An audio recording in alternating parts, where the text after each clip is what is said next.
to welcome Ambassador Mrs. Temitope Odetunde from United Kingdom, and she will be sharing with us a very powerful message as well on mindset for transforming relationships.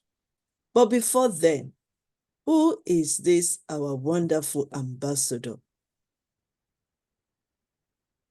Ambassador Temitope Odetunde, with over 15 years of motivated experience in the pharmacy sector, seasoned professional who has honed expertise across primary and secondary care setting. Her journey has been excel as a trainer, CQC inspector, NHS 111 professional, and as the head of medicine management for community health services. In her current leadership role, she spearhead initiative for non-medical prescriber, driving resource management, governance, compliance, quality improvement, and risk management to new heights. Her tenure at Guy's and St. Thomas Hospital NHS Foundation Trust has led pharmacists and independent prescriber was marked by the development of a clinical pharmacy service, enhancing patient care in Southwark, Lambeth integrated care services. Her strategy leadership is medication management, risk identification, and care pathway development for the elderly has been a cornerstone of her career. As the lead pharmacist lecturer and assessor at City and Islington College, London, he has been instrumental in shaping the future of pharmacist education, guiding learners to succeed, and innovating educational workshops. Her expertise was further solidified at Bath Health NHS Trust, Winds Cross Hospital, where she ensured the strategic use of medicine in the acute assessment. Many more, but let's move on. I'm just going to show different. So let me move to the light side. Outside the professional realm, she's the host and voice behind Ambassador in the Marketplace. Recently, I was interviewed by her in this program, a platform where she interviewed Christians who are making a difference in the marketplace. If you want to know more about it, please subscribe to YouTube channel via https://inkd.in/ESSYMCMY, or contact me direct and I can redirect you to her. She also accomplished author of 6 books, including the insightful Screwed Wives, Dove. Click on her website in the feature section to find out more about it. Her unique blend of can-do attitude, leadership acumen, clinical expertise, and a person-centered approach sets her apart as a passionate about facing challenges head-on and turning them into milestones of excellence. Before I welcome her, let me acknowledge Dr. Stephen Cameron. Thank you so much for a great job you did yesterday on Masterclass WhatsApp yesterday evening. We really appreciate you, sir. And welcome back to this program this morning. I hope you sleep well, because up till 10 o'clock yesterday, you are still answering questions. Yes. And it's always an honor. It's, Feather Octo Queen Elizabeth Lucas. God bless you. it's not easy working with me, isn't it? Definitely. I mean, you are an amazing mentor and you always keep us on our toes. So, yeah. And we should be Thank on you. our toes. Yeah. Thank you so much, sir. Yeah. I really appreciate you. Okay, without wasting time, let me welcome Ambassador. Oh, let me start it from here. She's also we go to the same church, YYCI, here in United Kingdom. Leadership by Pastor Matthew Ashimolo. She's also a singer or musician or choir leader. She's a mother of children and she's shining. Okay, I'm just using that to relax her a little bit before she starts. Oh, you see us. You're welcome. Thank you. Thank you so much. Thank you. Thank you. I am very grateful. Thank you, Professor Dr. Queen Elizabeth Lakers Afalali. I'm really grateful for the opportunity to come and speak on this topic. And I count it as a great privilege. And I'm very grateful for asking me to speak. A lot of people have said different things, and I do join online, and I'm really grateful for that. And I felt like I'm actually picking up from where our last speaker actually left. I'm obviously going to be speaking about mindset for transforming relationship. And the first thing that came to mind is why. Why do you want to transform your relationship? Why? I think the why is quite different because the why is what keeps us going. The why is what focuses us to do in whatever we want to do. And the why is very important because it can make or break a relationship. It can make or break relationship, and it will kind of decide what price you're willing to pay in relationship. So solidifying the why, and the last speaker actually said that. So when he was saying it, I was just smiling to myself because that was my first thoughts, that why do I want to transform my relationship? Why do I want a different mindset? What's wrong with my mindset? Because if you can't work out where you are, it's very difficult to progress. People can tell you all sorts of things about yourself, but you yourself needs to know, okay, this is where I am. This is why I need to move. This is why it is necessary for me to move from where I am. And that why is very important. And when we're talking about why, our last speaker also mentioned it, the why you need to be sure that it's not a selfish why. It's not a selfish why, because people do things for different reasons. People want to transform their relationship, and they wrap it under transforming relationship. But is that actually what we're trying to do? Or we just want a selfish way to get into somebody's life so that we can benefit from them? So the question is, why do you want to do it? Are you doing out of a selfish reason? Because the motive has to be right. Why do you want that relationship? Why do you want to transform your relationship? Is your motive is wrong, that relationship, you're gonna not only ruin the relationship, but you're probably going to ruin the person, because the person is probably going to come from a place of trust and you're coming from a place of deceit. And that is not going to end up the right way, because the question is, if you come from a place of selfishness and you got what you wanted, then what? What happened to that relationship? And so when we're talking about the mindset has to be right. The mindset is not a selfish mindset. The mindset is not it's not a mind, like the last speaker was saying, it's not a mindset of me, myself, and I. It's a mindset of how can I give? How can I be of benefit to the person?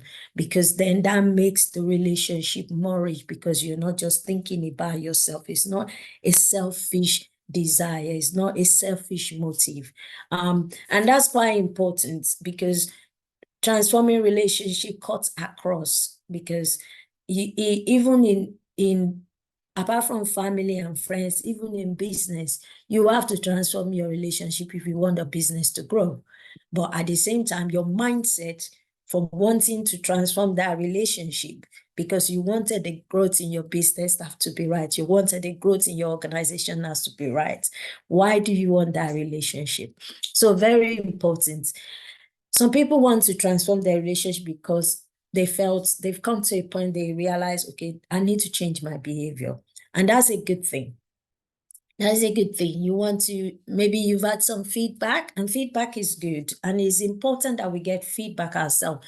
One of the things I encourage people to do, and I do it myself, is to get what we call the 360 feedback by yourself, because you don't see everything. And sometimes we think we're doing great in our relationship until somebody say, actually, you continually say that thing and I really don't like it. And we just thought it was a joke because we're friends with them, so it should be okay. They're not saying anything. But that feedback helps us to actually change our behavior. So when we're transforming our relationship, we might want to do it because actually we've had some feedback and we thought, okay, not so great. I think I need to do something about it. And that's a good thing. That's a good why to want to change, to want to transform our relationship. And there is nothing good that, there's nothing wrong in that. It's just that even within that reason, our motive still has to be right. That we're not selfish, that, oh, I'm just changing it because people are whinging and they're complaining. So I better just make them sweet. So let me just amend that part. So I'll just say it's not because I mean it, but because, some people want to hear it. No, it's still, that change of behavior still have to be from the right place, so to say. And transforming relationship also, the last speaker talked about it again, is it has to come from a place of love. Even when you're transforming your relationship due to a business, it should be because you love their business, you love what they're putting out there, you love what they're doing, you see the way it's making a difference in the community, in the life of people, not because you want to steal their ideas so that you can go and use it somewhere. So it has to be from a place of loving what people are doing, loving people for who they are. And then, that transformation is pure. That transformation is from a right place. The other thing I find about the mindset for transforming relationship is that you have to be intentional about it. So I found that you have to be intentional about it. Okay, you find that I need to change my behavior. What are you going to do differently? How are you going to do and make that change? So you have to be deliberate about how you're going to make that change. You have to be deliberate. Are you going to, go and find out about, self-awareness course that actually tells you what to do about yourself? How are you going to make that deliberate change how are you going to make that deliberate change on your mindset? So you have to be intentional and you have to be deliberate about that change.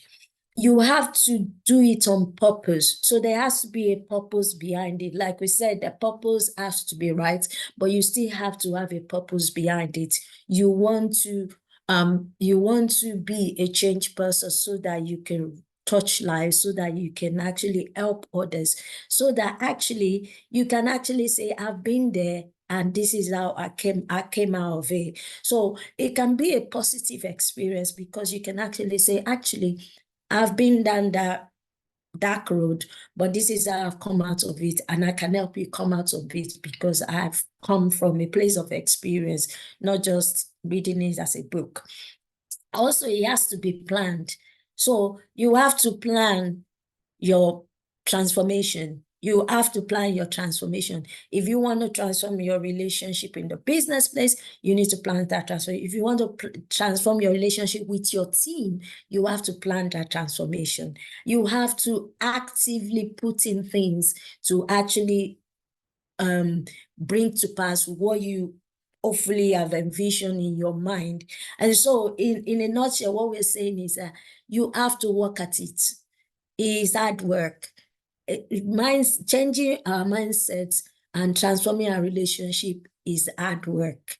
It's hard work. You have to put in the work. It's not just about saying it. It's not about writing it down. It's not about thinking about it. You actively have to do the work. Yeah, go and speak to somebody, go and book the course, go and actually sit down and say, okay, what have people said so far? Have a read about the feedback that you got, because it's one thing to get the feedback, it's another thing to read it, and to read it with a eyes that is not biased, that you actually are not reading it like, yeah, I know that's what you're going to say. You're not going to get anything out of that. But it's reading it with an understanding that I really want to change my mindset. So I want to actually see why does these people see this and I'm not seeing it that way. And so you have to work at it, because it takes a lot of work to be able to do that. So when we're saying we want to transform our relationship, like I said earlier, it involves self-awareness. So sometimes we think, I don't know about other people, but sometimes I'm thinking about people, I'm thinking about something, and I'm like, no, why are you thinking about that? You shouldn't think about that.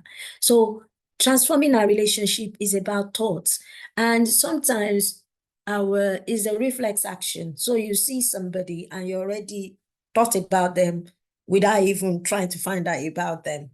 And it's about catching yourself and just say, actually, you're not meant to think about that. You have not met that person. You are not allowed to judge them, and you have to give them a break. And that is to be self-aware that actually I have a tendency of just jumping. So why don't I just pull myself back each time I come into a room or each time I come into a situation?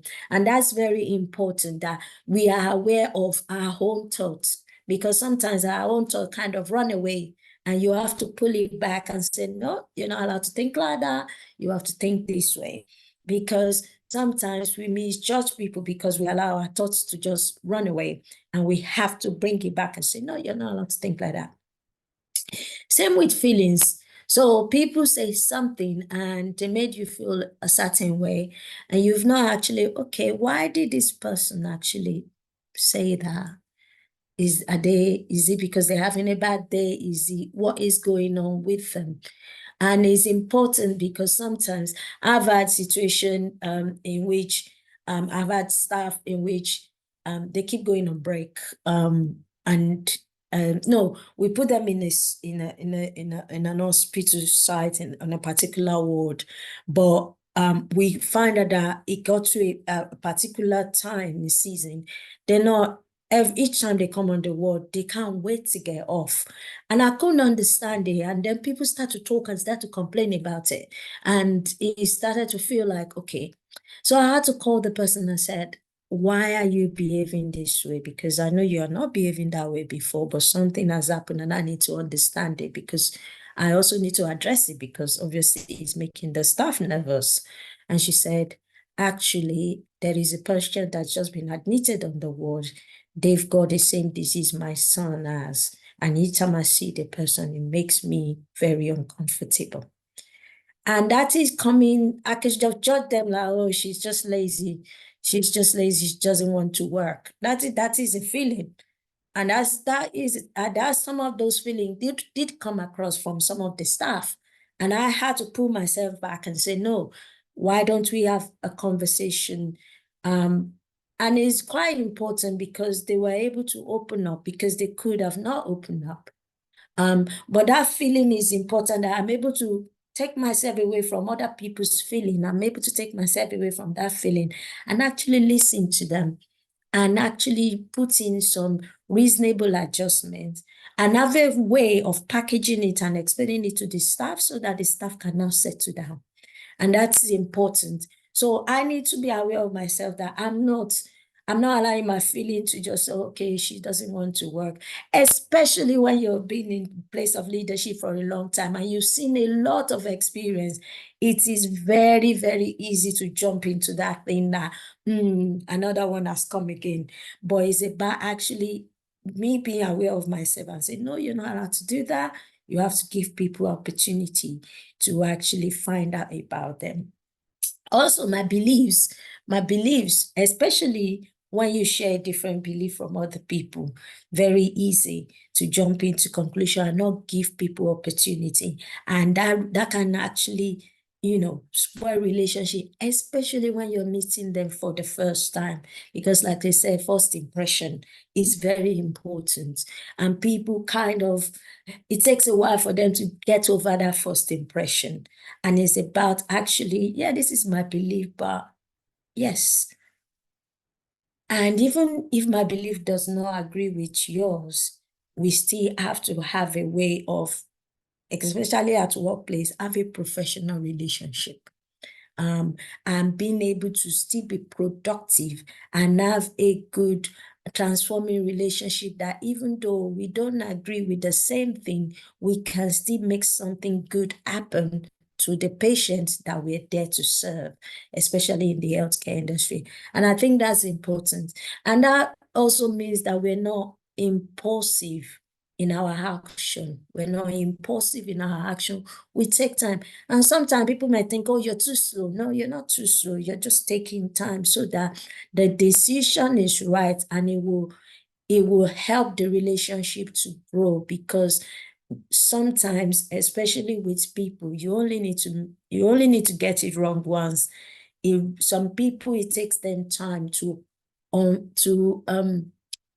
come back to the place that actually, I think this person is okay. It takes them time to get back to that place. And so it's important to get it right the first time as much as possible. Empathy is also important, putting yourself in someone's shoe. And, and it's about coming back to that self-awareness as well, that actually if this person is, if I'm experiencing this, how will I want to be treated? I came across a word some time ago. He says that don't judge my decision until you know what options are available to me. And it's very important because sometimes people make decisions and we just judge them and we don't know what options that were available to them at that time that they had to make that decision. Maybe later they had more options, but at the time they had to make that decision, they felt they make the best decision possible at the time. And we need to be able to put ourselves in other people's shoes. Now, I always, whenever I get students come, or maybe they just qualify and they come, one of the things I try to do is to put myself back to when I first qualified 15 years ago and I step into the pharmacy or ward. How did I feel?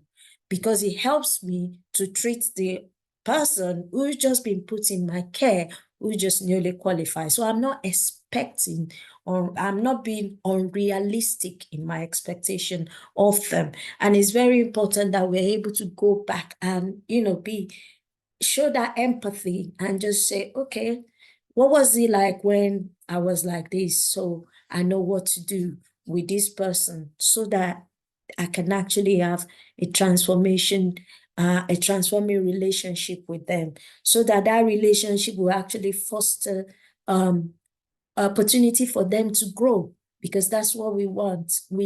People are meant to come around our life and grow. If people come around our life and they don't grow, there's something not quite right. So they're meant to grow. And our mind, we need to be open, obviously, have an open mind with people.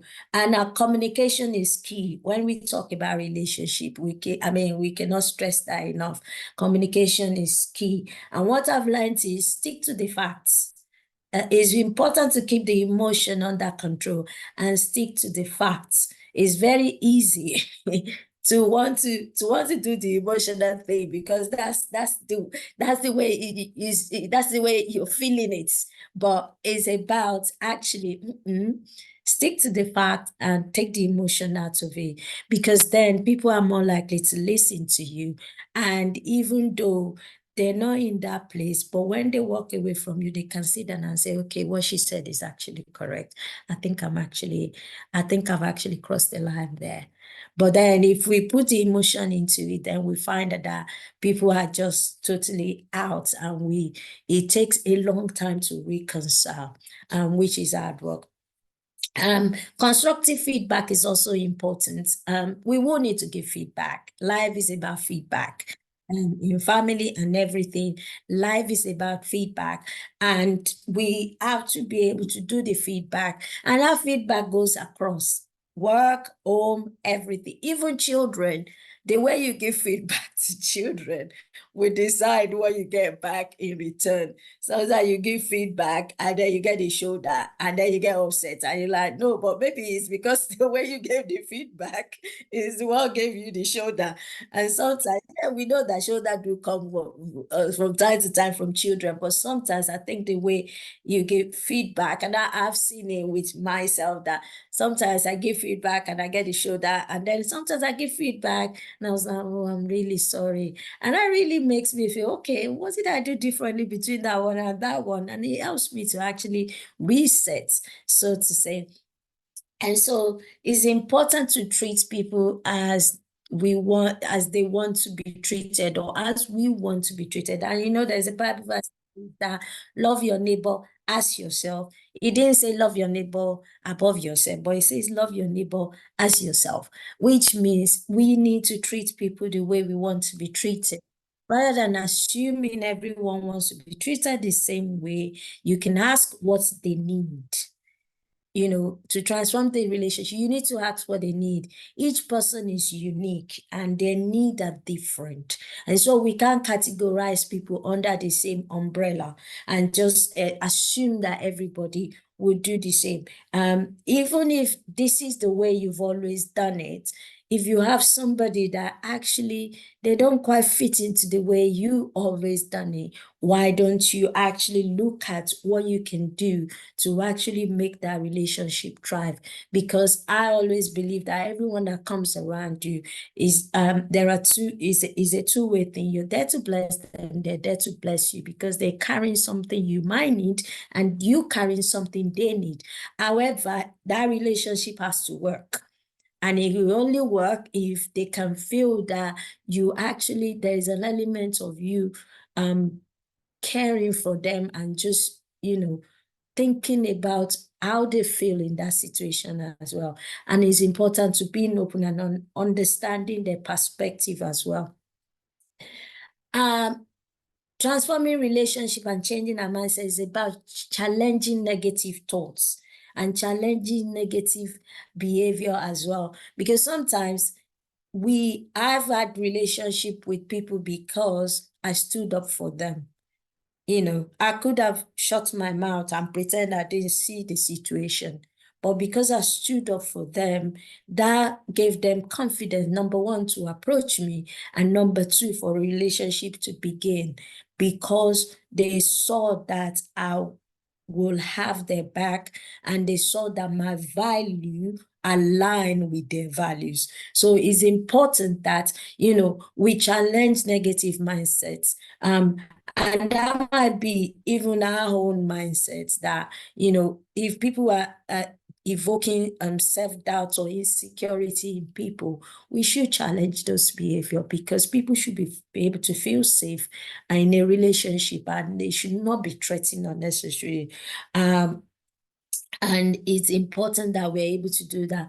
Also, we're able to cultivate a positive mindset. A positive mind can transform relationship by allowing us to shift our perspective and empathize with others. So very important that we cultivate that positive mindset. We have, you can there was a story that was said that somebody put a cup, and the other analogy that they do, that you can see a cup half empty or half full. It depends on how you want to see it. But that positive mindset, I can see it as this cup is half full, because that is my intention, that going forward, I'm hoping that I'll be able to do something that will make it full. I can complain that this cup is half empty. It's the same way you can go to a place and say, oh, they don't wear shoe. We're not going to bring shoe to this town. Or you can go there and say, they don't wear shoe. I think there is a lot of shoe needed. Let's go and get some shoes and bring it. It depends on that, how we see it, and that positive mindset, that we see the positive. Even though the negative might be presenting itself before us, we can choose to see the positive. We can choose to see, and is about how God sees as well, that we see how God sees. We don't see how, we don't see, is that because we are living in denial? No, it's because there is a hope of what we want to see, and that hope drives what we say, that we refuse to say that, oh, it's not going to get better. No, we want to say it's going to get better. And we want to say we're going to see a transformation in that. So, practical step you can take to improve your relationship. Active listening is quite important in relationship. Active listening, you have to listen. Sometimes, and it's something that I had to learn and keep learning, because sometimes you are so busy and people are talking to you and you're already meditating on what you're going to say to them, and you're not listening to what they're saying. And sometimes they know that you're not listening because the answer that you gave, there was a gap somewhere there and it didn't quite match. Well, like, you didn't really listen to what I said. Well, like, okay, sorry, what did you say? And then you now come back. And it doubles the work as well when you don't listen, because you will have to come back and listen all the same. It doubles the work when you don't listen. So why don't you just do it the first time and just listen and show genuine interest in what the person is saying? Because people kind of know, especially when people pour their hearts and you're just looking there, they're looking like, okay, I'm expecting you to ask me some questions, so that I can understand that you understand the information I just passed across to you. And sometimes that void is empty and they almost sit there and think, did you actually listen to me? Or you just wanted me to finish so that you can just lecture me, literally. And so the active listening is very important. It builds trust and understanding. If people feel that you listen to them, it builds trust and understanding. And they know, because the decision you're going to make as a result of you listening to them, we convince them and we assure them that you actually listen to them. And the listening is a continuous thing. And part of listening is about asking questions, especially to clarify what's being said. Because when you ask questions, you probably be able to, they probably be able to open up more, because then they know that you are interested in what they're saying. So very important. Communication openly, and what that means for me is be transparent. If you want to transform your relationship, if you want to have a mindset and you want a good relationship, you have to be transparent. Your thoughts, your feeling, your expectation. There is no room for assumption, because assumption is just going to create problem in the future. You might fix the problem now, but you will create a problem in the future, especially because you did not articulate what the expectation of that relationship is. It's the same way when maybe some people are going out together and there was no clear instruction as to what the relationship is, and there is somebody expecting somebody to propose and it's not happening, but there was no communication as to what exactly is going on here, and there is no question being asked. And so it's very important that we're not assuming in a relationship, we're not assuming that this is what the person wants from the relationship, and which is why, even when we were talking about why earlier, that if somebody is not telling you why they want to be in a relationship with you, I think it's important you ask why they want to be in a relationship with you. So that both of you are clear what the terms of that relationship is, because it's important so that there is no misunderstanding. And if at all you need to explain that relationship, you're quite clear about the purpose of that relationship. Because at the end of the day, when we have relationship with people, we do place demand on those relationships. And when we place demand on those relationships, sometimes the demand depends on the expectation. And so when somebody have a relationship of 50 pounds with you and they're placing a demand of 500 pounds on you, it's quite challenging, because you're thinking, okay, I don't see it as a 500 pounds, but the other person saw it as a 500 pound relationship. And that's where conflict starts, because then you probably turn around and say, sorry, I can't give it to you. And the person is looking at you like, I thought we have a relationship to that level that I felt, I can ask to that level. And so it's important that the relationship, we're quite open about what our relationship is about, so that it can be healthy as well, because then we're not going around in grief, we're not going around being hurt or being bitter, because bitterness actually is damaging. We have to set boundaries as well. Boundary is very important. Even though we were saying that, yes, we know why they're there and everything, but boundary is also important in every relationship, because every relationship is different and their purpose is different in our life. And so the boundaries have to be there. The people that are bedroom people are different from the sitting room people, and they're definitely different from the stand outside people. So boundary is important in relationship.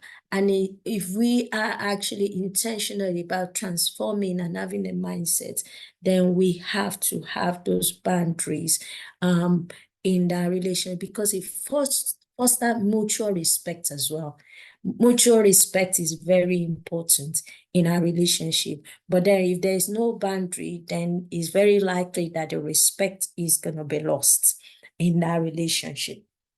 And when we talk about relationship, it's about not taking that relationship for granted. And that goes children, spouse, anyone, not taking for and expressing gratitude.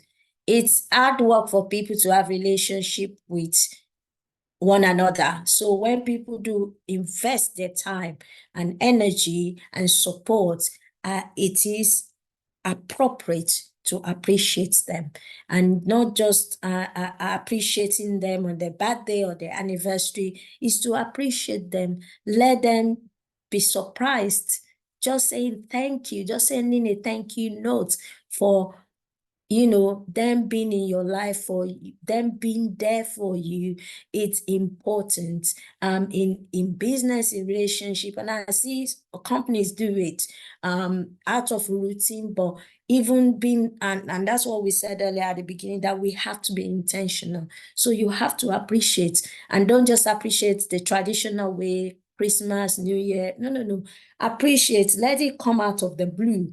And then actually that shows them that you actually thought about them. And that makes a difference, because that strengthens and deepens the relationship. Soft language is very important. I came across some phrase, and I found it very useful, and I thought I would share it. So he said, instead of saying you are wrong, you can say, I see where you're coming from, but have you considered this? And I think that's quite important, because it's not what we say, it's half of the time, it's the way we say it. That actually decide whether the relationship fall apart or the relationship stays.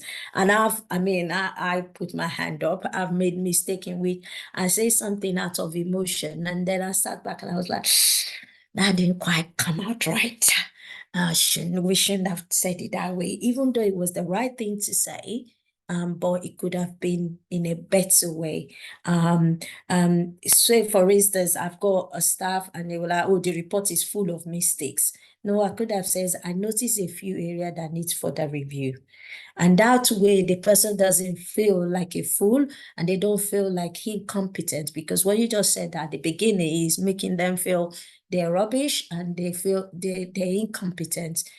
Even there are times in which, yeah, you feel like that in your belly, let it stay where it is in your belly and actually speak words that build the person up so that he actually brings out the best out of them.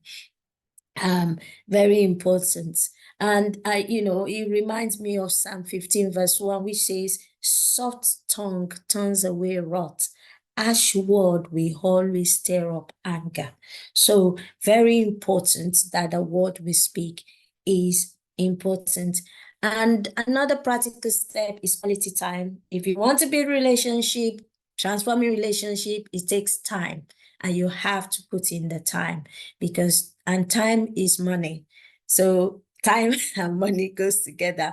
So, you need to put in the time and the connection, moment of connection. And thank God for power of technology. We can do a lot more. So it's not about seeing the person, because you can actually see the person sit in their house and be on your phone. That is not quality time. So, but we can be on a team call with a person and you guys can chat and have a laugh, have a coffee right there over a team channel, which will be more effective than actually going to their house. So it's not about, it's not about physical presence sometimes. It's about what is done within that time. And, and the last thing I wanted to talk about is, is practice forgiveness. Forgiveness is key in relationship. People will rub you off the wrong side. People will rub you, especially when they're under pressure, and things will come out. And they didn't mean for it to come out, but it's come out. And at that point in time, it's not the time you want to say, I don't like the way you said that. No, it's a time that somebody has to just keep quiet. And then when the dust settles, you can come back and say, actually, that didn't quite come out right. So we are not, if we are looking for transformational relationship, we cannot hold grudges. We cannot hold resentment. It will poison the relationship and the relationship will eventually die. However, when we talk about forgiveness is hard. Forgiveness is not easy. Forgiveness is hard, especially when the person did it and it really hurts you in your bone marrow. Forgiveness is really hard. And so, and that's where the place of faith comes into it as well, that you can ask God that, yeah, you can talk to the person, but sometimes the pain is already done. And it's very painful. And it's about asking God as well, that, you know what, God, this is really hurting me. And I really still want to have a relationship with this person because I know that they're a good person. It's just that they're in a place at that time. So God help me. And forgiveness doesn't mean that we're condoning bad behavior. That's not what we're saying. Forgiveness doesn't necessarily mean that you're going to forget that. I mean, if somebody did something that actually causes injury, you're going to see the injury. You're going to see the mark. So it's not like you completely forget, but it's the fact that every time you think about that person, you don't have that feeling, that's on his feeling anymore. And that's what forgiveness is about. And like I said, it doesn't mean that we want to condone a bad behavior. And it's about releasing that emotional burden, because it is burdensome to actually not to forgive somebody. And that is where the place of prayer is important in every relationship. And I mean in every relationship. You need to pray. And prayer for me, is in three parts. You pray about the past, the present, and the future. So, the past, there are things that are still holding people to the past, which is affecting their mindset and is stopping them from having a transformational relationship. And it's about praying about those those things, because the reality is that in some people, at least most people, they know those things that has happened in the past that is holding them from having a relationship, holding them from trusting people, holding them from actually open up to have a transformational relationship, and or even making them really harsh towards people. And it's about actually praying about those things, praying about past hurt and pain, very important. And for me, it's about praying, especially as a parent, praying about the hidden stuff, because, you know, the hidden stuff can be known, but then you have to pray about it, especially with your children, because you don't know what somebody is planning for your children, or the groups that they're involved in, that they're not telling you because they just see it as, oh, it's just my friend. But there is, there is other stuff going on, and it's about actually those hidden things, praying about them. And hidden things can also be things that has happened in generation that you don't even know about, that can be affecting your ability to have a transformational relationship. And it's about praying about those things. When we come to the present can also be detaching for things that are actually holding us from having a transformational relationship. And when we're talking about present, it's about praying about strategic relationship, because in every milestone of our life, there are strategic relationships that are needed in those milestones of our life, starting a business, having a family, starting a different career pathway. We need strategic relationships, people that they will hold our hand, people that will invest their credibility on us, and very important. And then when we talk about future, we talk about the future. The idea is that we will grow old. What is the future? What do you want to see in the future? How do you want the future to be like? How do you want the future of the family to be like? How do you want the future of the children to be like? How do you want the future of the marriage to be like? And he's praying about the future. And even in the present, praying about the present children. How do you want them to flourish? How you want the family to flourish? And that is quite important. And prayer is, people look at prayer that, oh, we have to do this long prayer.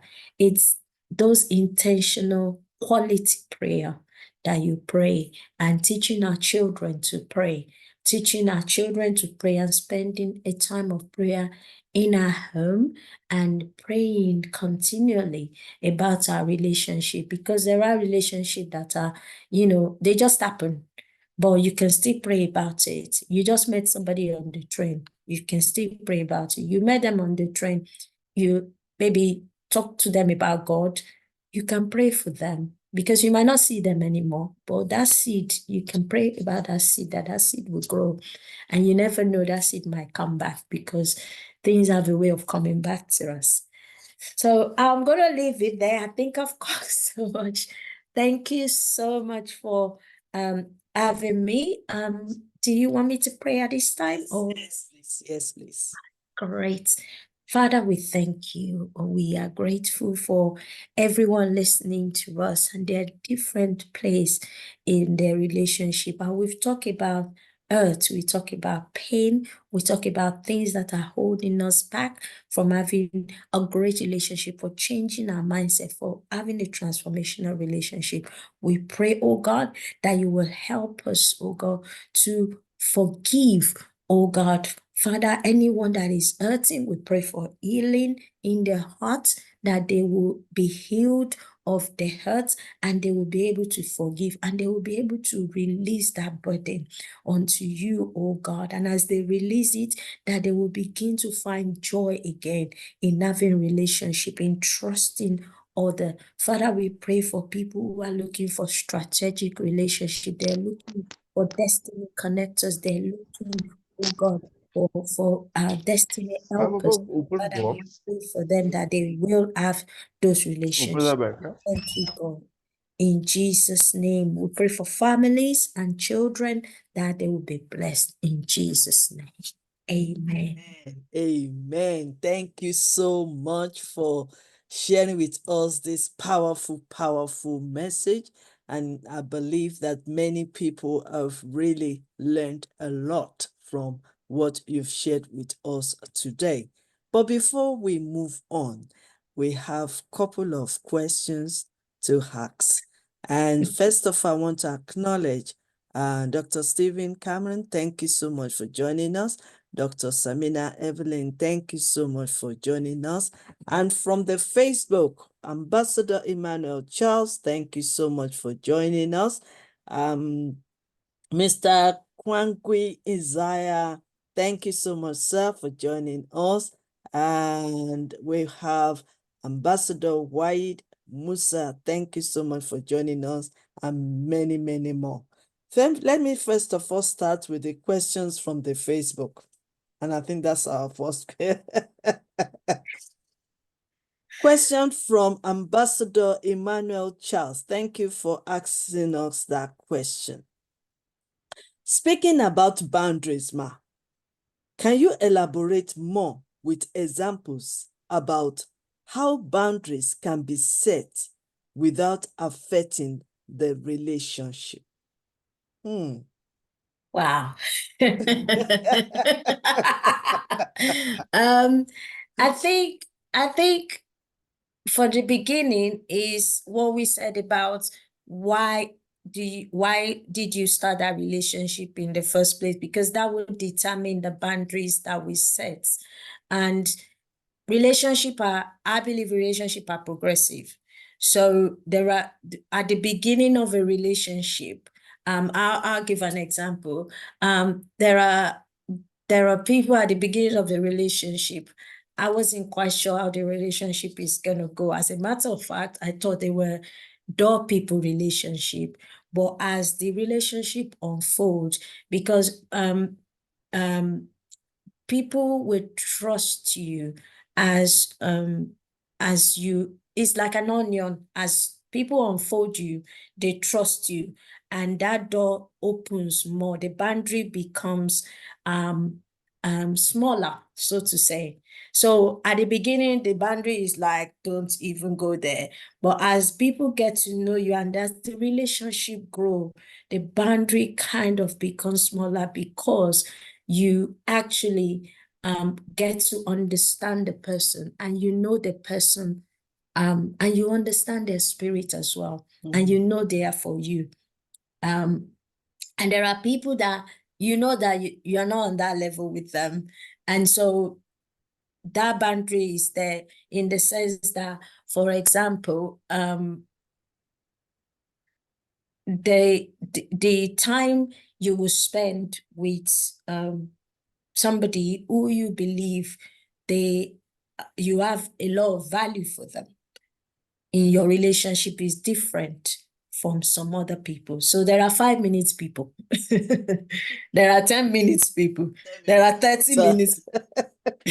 So there are 30 minutes people. And that is why I don't know if other people do it. It's not an horrible, I don't think it's an horrible thing to do. There are people, when I see their phone come through, because I felt that I needed time to be able to talk to them. And if I know that I've only got 5 minutes at that time, I will not pick up that phone, because I will not have a quality time with them. And so I will not pick up that phone. I will rather text them and say, I will call you back. And if I can state the time, I will tell them the time, because I don't want, I respect them and I appreciate that relationship. And I don't want to just do it as a fling thing. And that's boundary for me. And there are people there that at the same time, when I see, I will like, the last time I spoke to you, you drained my energy. So I'm going to give you 5 minutes, and I'm going to tell them you got 5 minutes of my time. And when that 5 minutes ends, I will tell them the 5 minutes are finished. And if they still carry on talking, I will tell them I need to go now. And so it's about, because like we said, relationship is hard work and it takes time. But then time is what we don't have, because it's 24 hours. That's all we've got.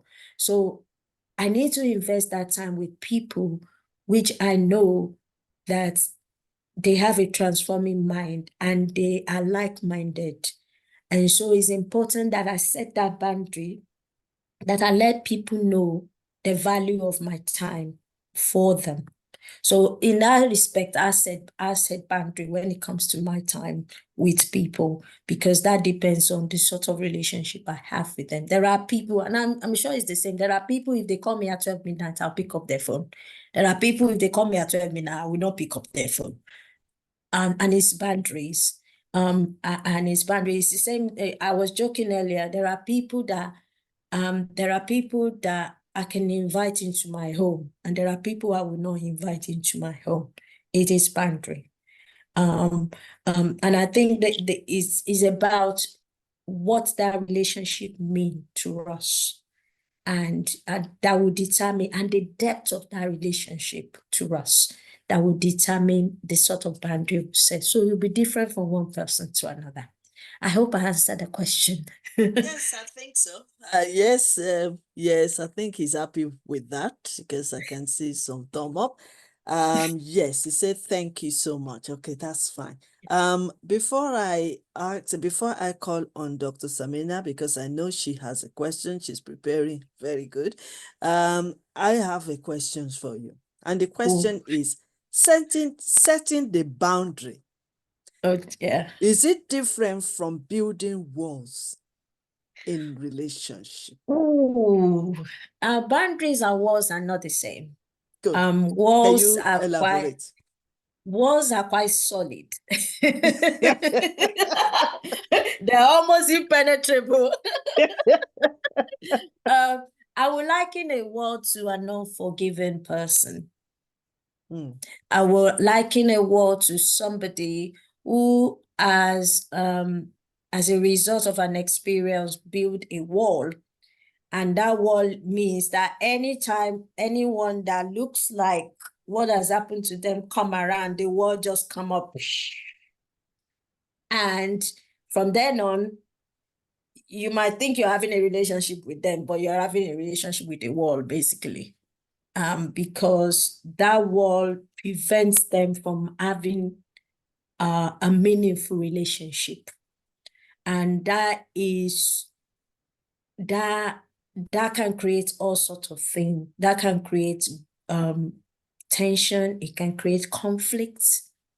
Whereas boundary is a good thing.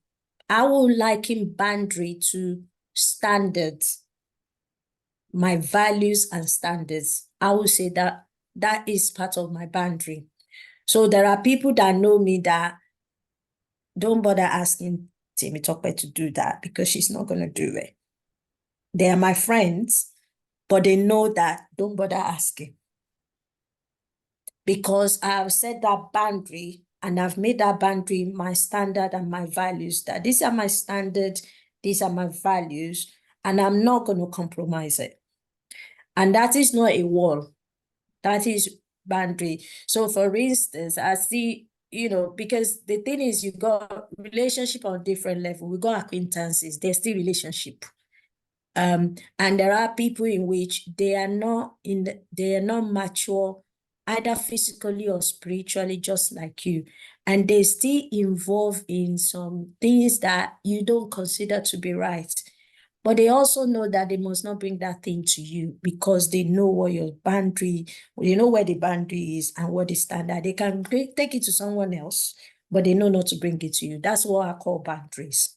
However, when we talk about a wall is, it partitions you. You're totally separate. You're not, you think you're in a relationship, but you're not, because that wall has put a demarcation between you and the other person.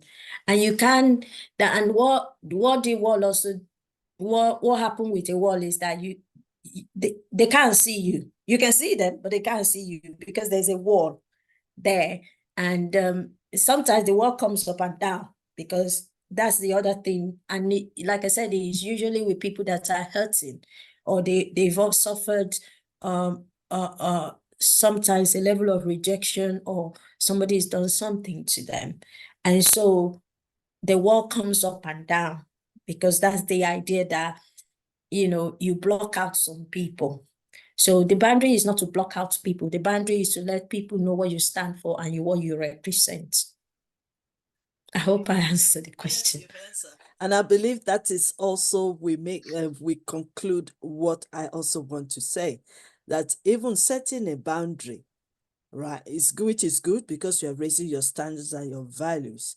But sometimes we need to be careful as well, not to restrict or Yes. limit the other person. Yes. And Yes. also, we need to let them get better understanding of our boundaries, because Yes.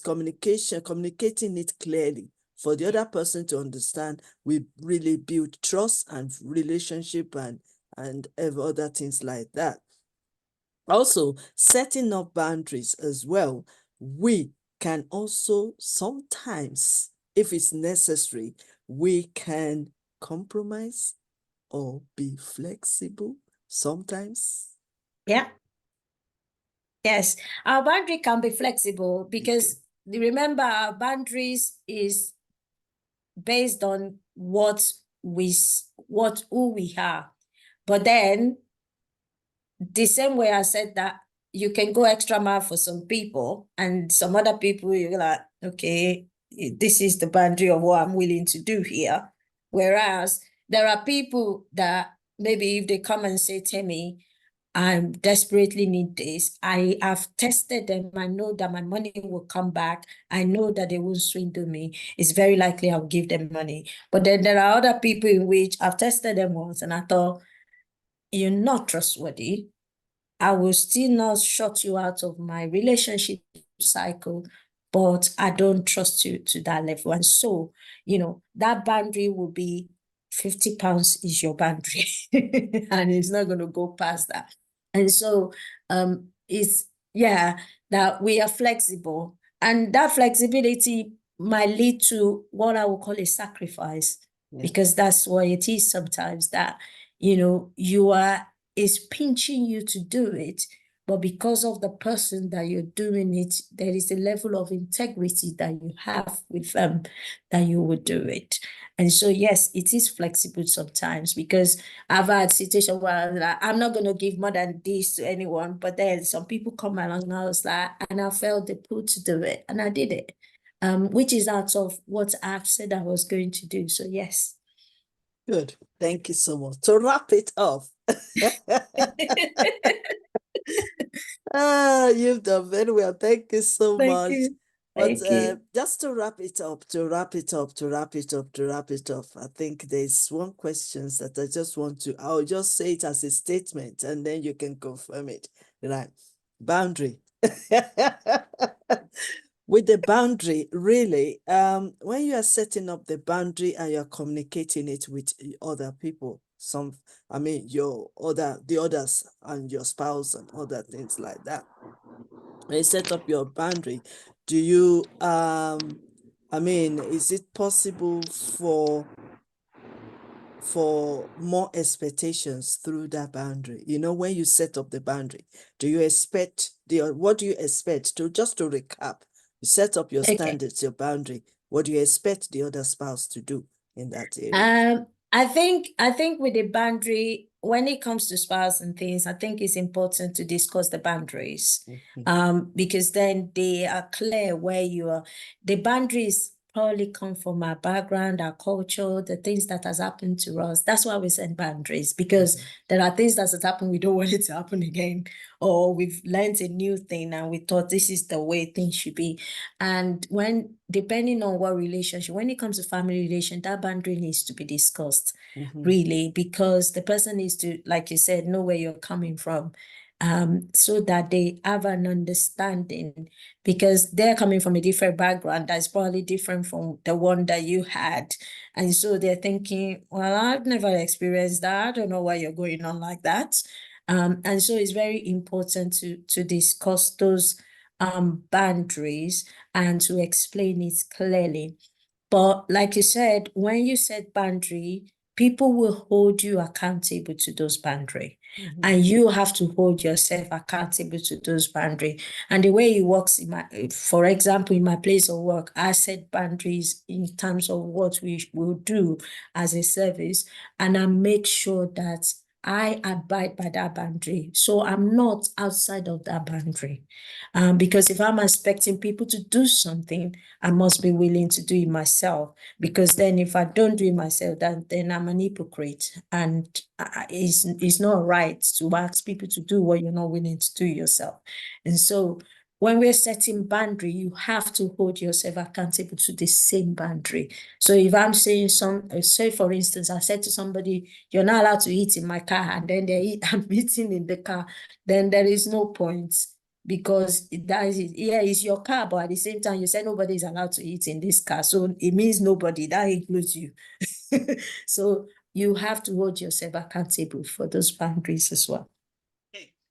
Now, just with one statement, because I really want Dr. Samina also to ask a question before you leave, please, Yeah, because yeah. she is also very good grammar, and she is gonna, she will either comment or ask questions.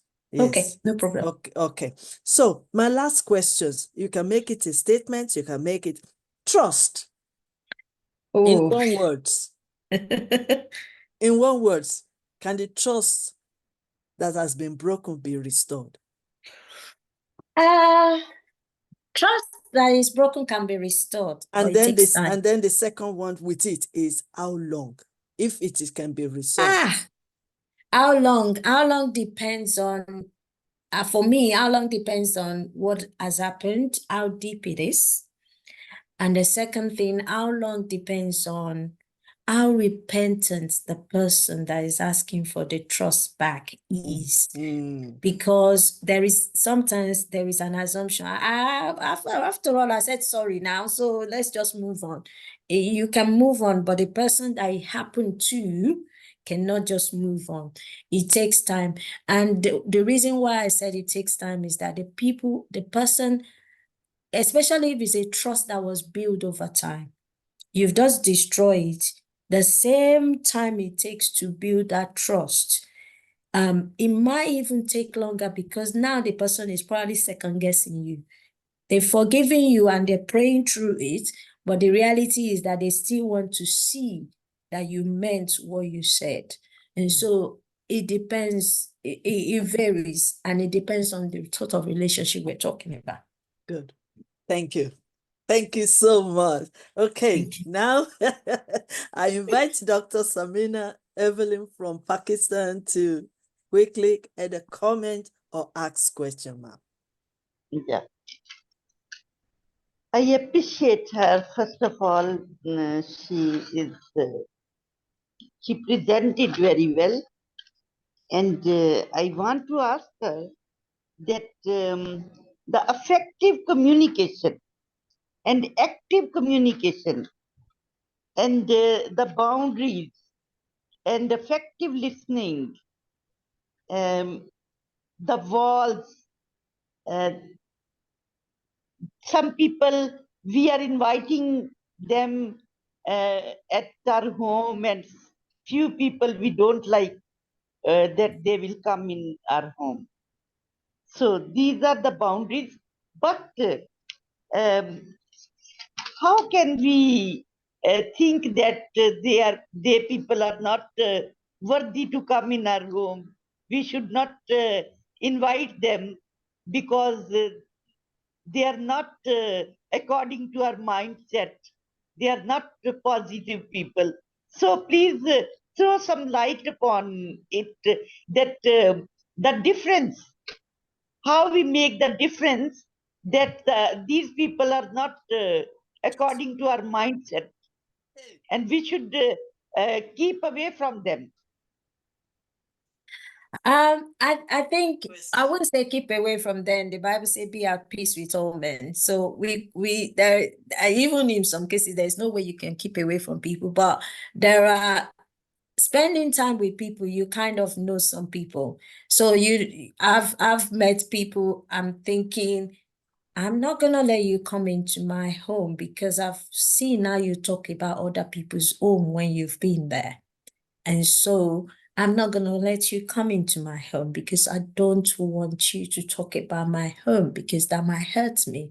And so it's about protecting your heart as well because you don't want to be hurt and you still want to have a relationship with them, but you know what their weaknesses are. And it's about actually making that conscious decision to actually protect your heart from that.